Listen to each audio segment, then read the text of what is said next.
Well, it is one of our favourite days down here at the Crows Shed for the great Balfour's Pie Night. The people are all weaving on in, and one of the reasons is Bone. Man is here. We get to speak to the coach of the Adelaide Footy Club, Brenton Sanderson. Sando, thanks for your time. My pleasure. Tough gig, this AFL coaching, isn't it? This time last year, we were smiling, we were high-fiving here, we were eating pies, they're coming out our ears, high and coke. Now we've all got frowns. Yeah, no, it's been disappointing, hasn't it? We haven't been able to live up to the expectations that we put on ourselves, I guess, through the summer. After being so close to getting into a grand final last year, we haven't been able to back it up for a variety of reasons. Last year you inherited a super fit, hungry group. This year they're not as fit in my eyes against other clubs, especially the top 8, and everyone's questioning their hunger. Why those two areas? Yeah, we have to improve on our fitness for sure. It looks like, and you're right, the Adelaide Crows have always been seen externally as a side that's just super aerobically fit. And I guess when I got the job, we had a bit more emphasis on getting the boys a bit stronger to play that sort of final style of footy, that contested ball style that does win your finals. And the competition, I guess, over the last 12 months has become almost caught us, I guess, when you do look at fitness. And I mean, we saw the game on the weekend with Sydney and Port. You know, Port were fantastic the way that they just outran Sydney late in that game and late in that last quarter. So it's an area that we've always been really proud of, and we've got to get back to our best if we are going to compete. So with you've the top heard sides. there, haven't you, as a group? Oh, we certainly feel like we've trained hard enough through the summer, and obviously we were 3 or 4 weeks behind the rest of the competition. The sides like Essendon and Carlton that didn't make the 8 last year, but it's an area that we need to get better at, and certainly monitor what we're doing and review and make sure we look like we can run out games better for sure. And the hunger. Why are we the hunger's hunger? there. I mean, you're certainly right to question it, but I certainly feel that it's there. I mean, it's not through lack of effort or lack of want, but there's a lot of different little things we have to improve on. We've got too many guys out of form, and not enough players have backed up their good form of last year with form this year. But I mean, having said that, you know, you look at some of the younger players that have come into the side and played well, like Brown and Laird, have been really good. But yeah, we do need more from our best players, and that's been, I guess, brutally honest.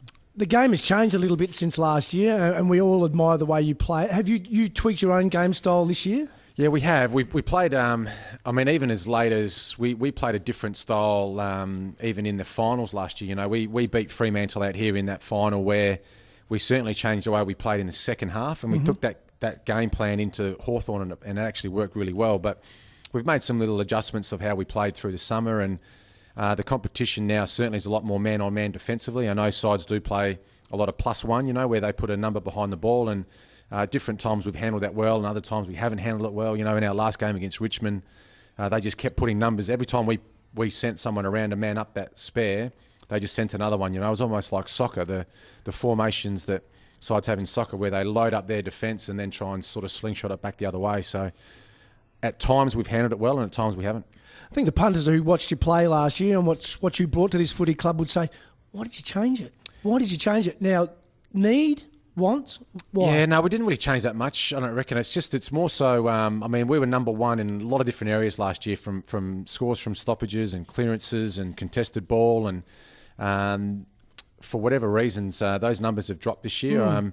We haven't been able to match the, you know, Fremantle, Hawthorn, Geelong top sides who've been really consistent this year. Our form's just been up and down. We've had a good week and then 2 poor weeks, and then we've been solid for 3 or 4 weeks, and then haven't been able to pinch wins. You know, so we're definitely looking for ways to improve. We're training really hard. We're dissecting every possible thing that we do to try and look for the right answers, and unfortunately, we haven't been able to back up that good form. You're a historian of the game. What does it tell you about a coach who comes in the first year, about what your first year is like in comparison? Is there history that indicates or suggests something of a group under you that would have a second year blue, or is that good question. I mean, we're certainly looking for ways to improve every week, but we got on a roll last year, you know, 17 wins, 5 losses, made a prelim final, and we're in front with 3 minutes to go. This year we've got some new challenges, you know, and that's right across the board. That's within the club, and but it probably saying there's been distractions for this team this year. Is that suggesting that? I mean, there has been a lot happening off field. Yeah, it can't help but the players be distracted. No, I don't think so, Bone. I think I mean, when you look at, say, Dane Bailey's suspension, that probably's hurt us. I mean, because he's such a vital member of our coaching group, and he's had no contact with the players for, or up until round 16, you know, he hasn't spoken to the players once, you know, and same with me on match day, you know, we're down one really important member in the coach's box. But I mean, then you look at the Stephen Triggs suspension with our CEO. I mean, that's hurt the footy club, but it hasn't really affected the playing group at all, you know.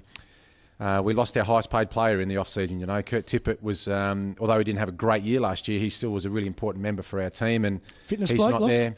Yeah, we lost Schroeder, yeah. Schroeder went up to the Gold Coast, so we obviously play this week. And of course, we lost our marquee player, you know. Taylor Walker got injured early in the season. And while I've really liked the development of Josh Jenkins and Sean McKernan, we're probably down our two most prominent key forwards from last year. So there's been some challenges, but I would never offer excuses. You know, we have to be good enough. We have to make sure that we can compete with the top teams in the AFL, and our 5-7 records suggest that we haven't been able to do that so far.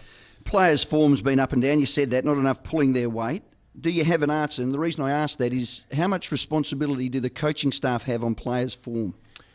We have a huge part to play in players' form. You know, self-confidence though comes from the players, and you know, we have a lot of meetings. We have sometimes too many meetings with players, and they identify that, you know, if I was doing more, I can help this team. And we've just had an inconsistency of form through right from the start of pre-season. You know, I listen to you guys when I drive home from work every night, and you guys mentioned we just didn't hit our form in pre-season. You know, we struggled early in the pre-season to get guys in form, and then we've sort of been almost chasing our tail since then. But that's probably an area that we'll review over next year's summer and next year's pre-season, and look for ways to get our good players in form earlier.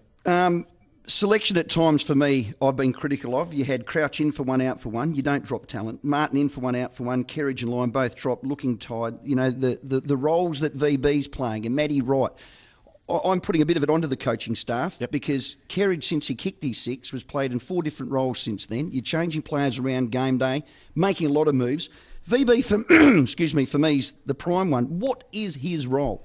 Because you seem to have taken away from last year VB's strength, taking the outside tagger, Wright the inside tagger, locking down players. You're having team defence now rather than lockdown. Yeah, I guess in some weeks VB's got the perfect matchup, like say against Fremantle, he can play on Stephen Hill, and that's a really good matchup for him. And you're right, last year we did use Matty Wright in a lot of those inside tagging roles. The good sides don't tag, you know. The good sides play team defence. You don't have to lock down the opposition's best player. You actually can play a team defence. You can rely on each person. But Sando, you're not doing it. No, we're not. You're not doing it. We're not defending well as a team at the moment. And I mean, this week something that wasn't broke last year, now you've broke. Oh no, I wouldn't say that. I mean, VB didn't play well every week last year either. There were some guys that got away from him. You know, there were some guys that got away from Matty Wright last year. You know, we used Matty Wright on Jobe Watson in round 1, and that didn't work. You know, Watson was the best player on the ground. We've used VB in some roles this year where we've put him on the opposition's best player, and he hasn't been able to get it done. It's as simple as that. But I'm talking more the philosophy of having a player setting him up as opposed to team defence. Yep. Because let's look at the last game, Richmond, and the one before or after that, Hanbury. Yeah, well, Hanbury certainly got away from us. Yeah, I mean, you can't tag everyone from Sydney, though. You know, we actually went after Kennedy that night with Bernie Vince and did a fantastic job on Kennedy. Hanbury got away from us, so we had to put VB onto him. Same thing with Deludio last week. You know, you can't chase Cochin and Martin and Deludio and Newman across half-back. So we've got to identify who are the most dangerous players. But also, too, you know, we'd like to back our boys in. We like to back in Dangerfield, Sloane. Douglas is having a fantastic season. So, I mean, we have to work out for ways that we can actually play well, not just chase the opposition all the time.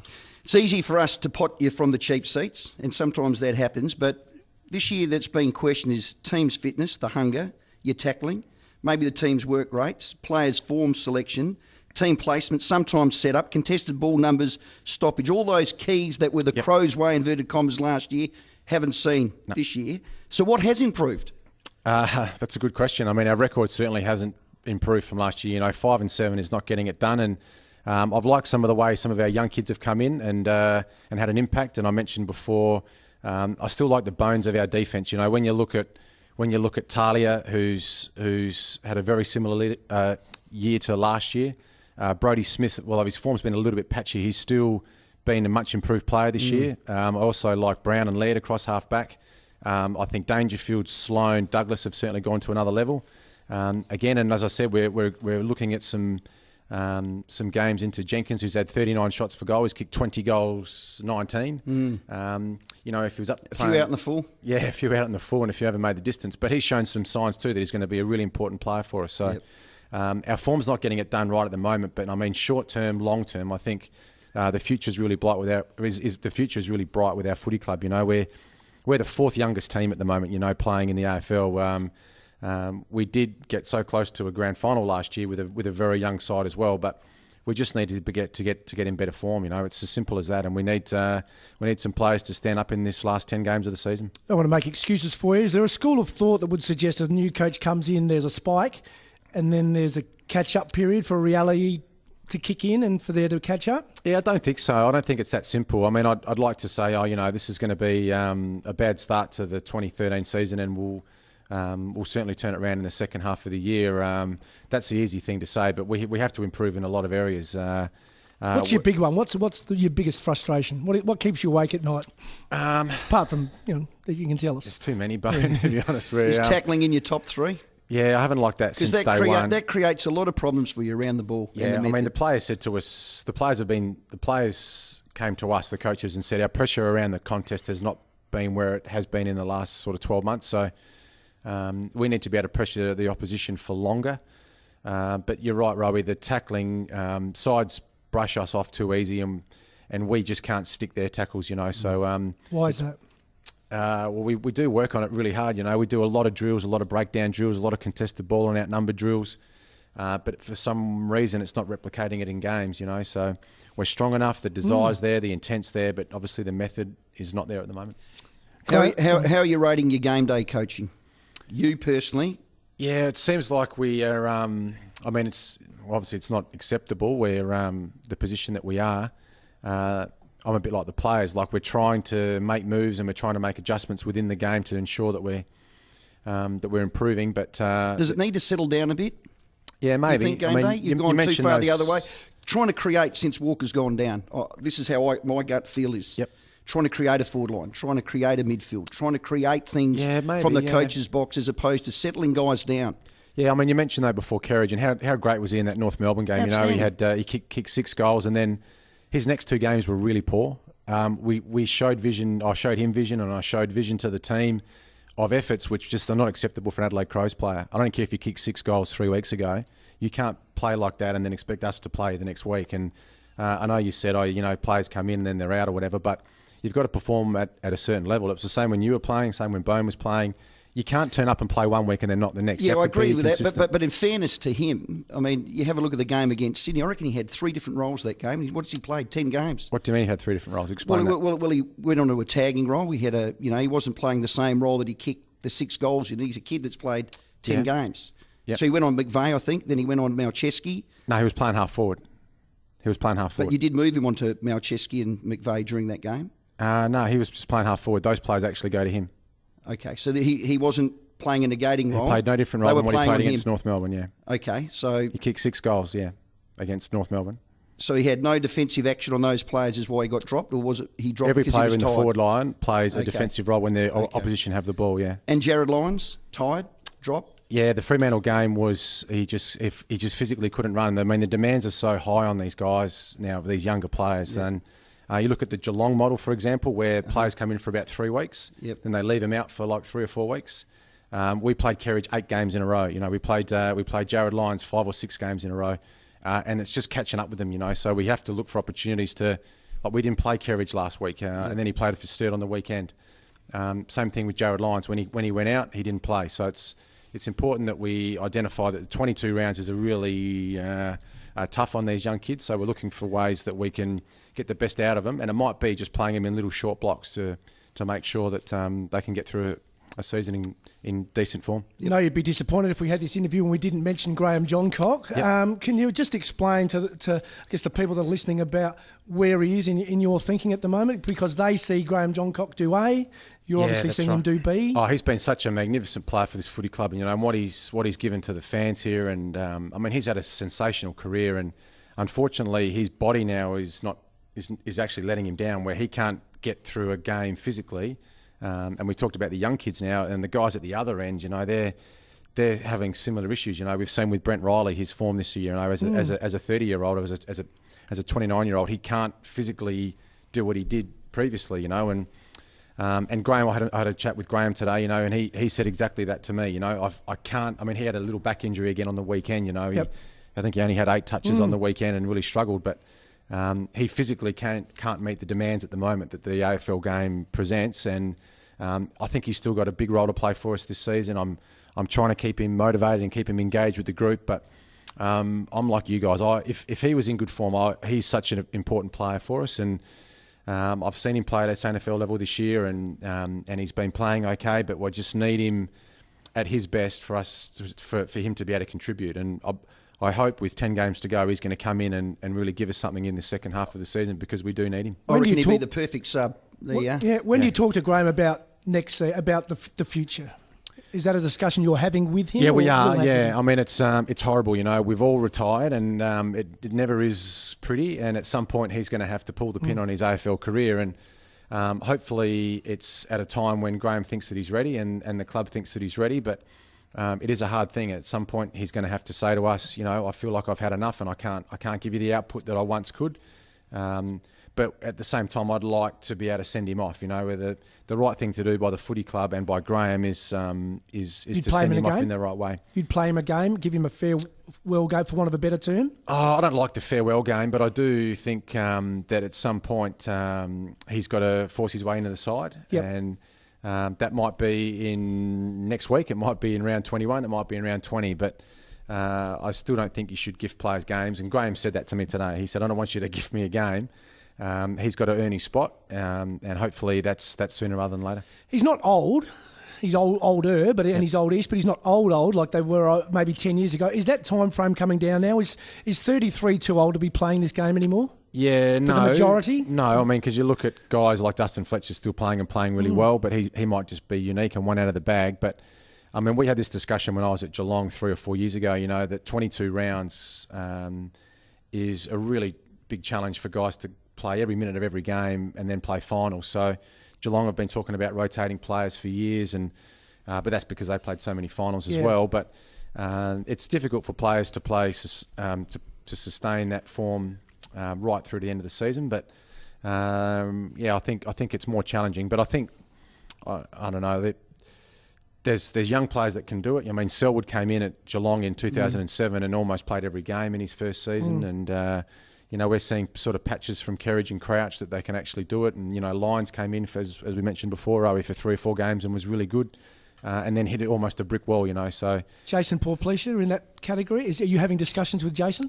Yeah, I've sort of seen his role mostly as the sub in this first half of the season, but you know, what he can offer us as a small forward I think is really valuable. But also, too, we've had to pinch it with him on ball at different times as well because he's so clean around the contest. But he's one of those guys that his form hasn't been where he would want it and where we would want it. So we need a big second half from him as well. We love your positivity, so do the fans. You've got to win 8 of the last 10. Sell it to me. Well, we can win them all, Rowey. We can win. We could not be defeated again this season. That'd be the perfect. And I've told the players, you know, there's no reason why. I mean, last year, at this point when you guys were here last year, we were 9-2. You know, so we can certainly get on a streak, and we have to get on a streak now. You know, if we're going to play in the finals this year. I haven't written us off. The players haven't written themselves off. You know, we'll keep turning up for work and looking for ways to get better. And I think it's better to have that positive outlook because that's what players need. And I've certainly lost my cool with them a few times this year, probably more than what I did last year for certain. But they're really hugging each other too. You know, they don't let much slip between the cracks here either. Their feedback program is really strong, and they're looking for ways to get better. And a lot of the boys have put their hands up and said, I can give us more. I can give the team more. So we'll see what we get in this next 10 weeks. What's annoyed you the most or disappointed you the most to be in this position right now? Oh, I know the team's better than what we're playing, you know. And that's frustrating. Oh, it is, yeah. I mean, I lay awake at night thinking about footy all the time and looking for ways for us to get better and trying to work out the best, as you said before, Rowey, how we can change the look in our forward line so we're more potent, you know, how the opposition will be really scared when they come and play the Crows. You know, we've got to look, and we've used Dangerfield forward, we've had Porplesia, we've played McKay and Van Berlo through there at different times, and obviously Tommy Lynch kicks the 10 against GWS, which was fantastic, and he's been a bit of a find for us this year with his sort of link through the middle part of the ground. But we're looking to add obviously a restructured forward line, depth through our midfield. We've got a very young defence. I know Ben Rutten's having a fantastic year and he's really holding those boys together. But in the longer term, that's going to be a really exciting group for us, that defence. But I'm not sure if I answered your question there, but I'm sort of rambling a bit. But there's plenty of things that are keeping me awake at night, and there's been plenty of frustrations this year. But I'll certainly remain positive and look for a really bright finish to the year. 10 quickies. So you're in the chair, you've got 60 seconds, and just quick answers if you can. Reserves team, does it occupy your thoughts? I mean, you're staying awake at night. Is that keeping you awake? Oh yeah, I mean, I think it's really important that we have a second team for the Crows. Yep.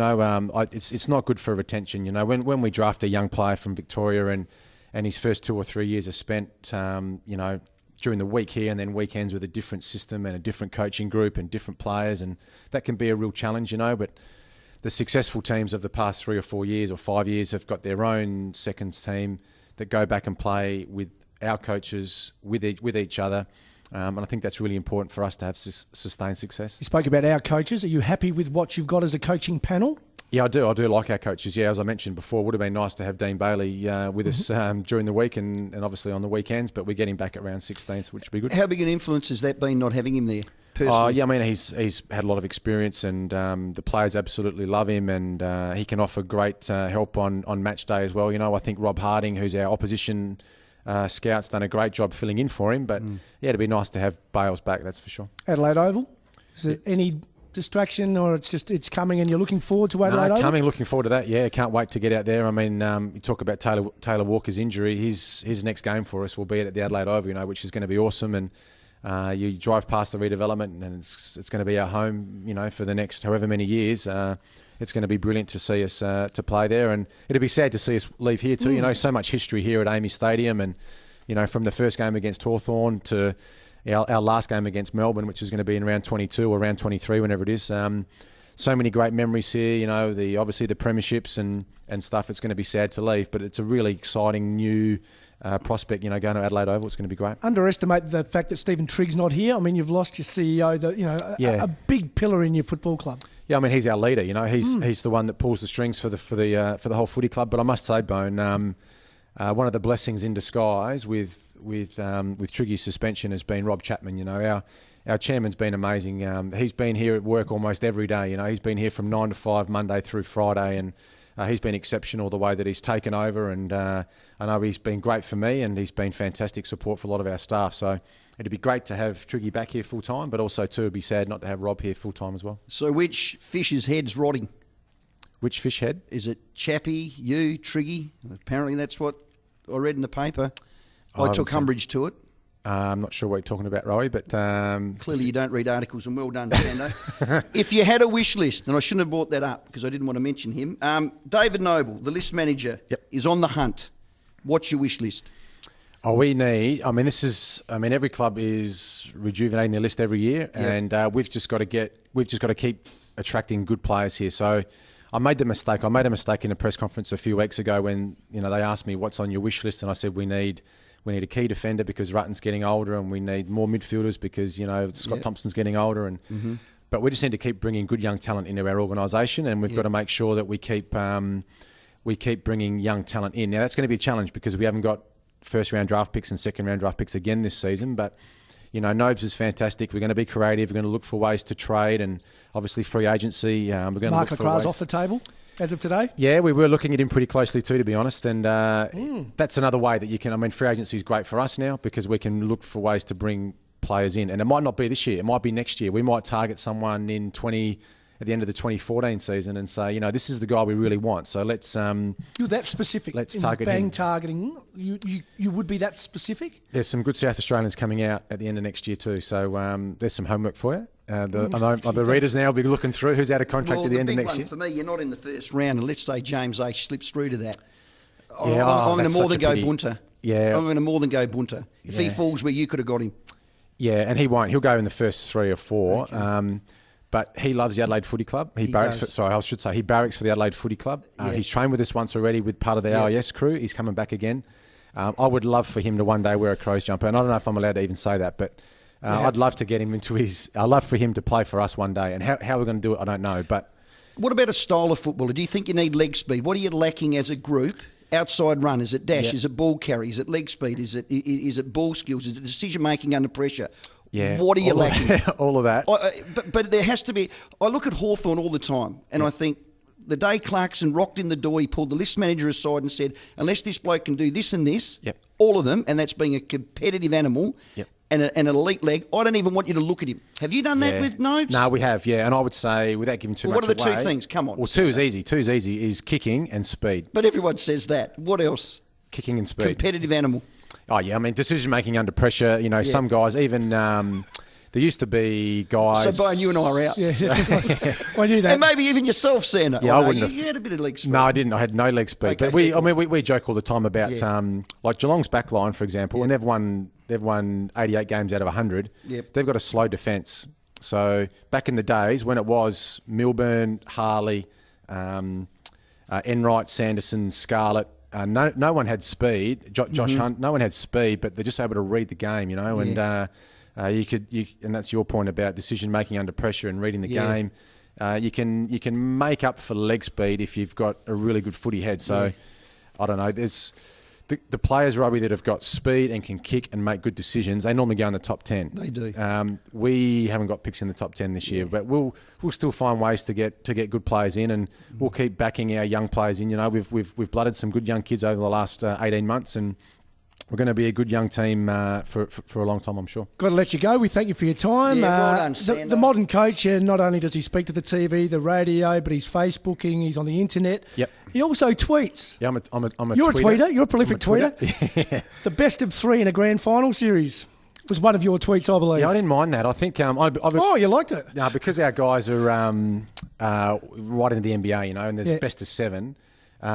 someone sent a message to me and I retweeted it, which is, I think we should have, say it's the Crows versus West Coast Eagles in a grand final. Yep. We should have the first game here, the second game at Supercuts, and the best of 3, the last one at the MCG. I think that'd be money for the AFL, but fantastic, you know, 3 weeks of grand finals, you know, it'd just be epic. I'd love it. Could it happen, Bone? Next TV deal, I think. Might have to skip a couple. You might be a couple of years ahead of your time. That's millions and millions of dollars for the AFL, yeah.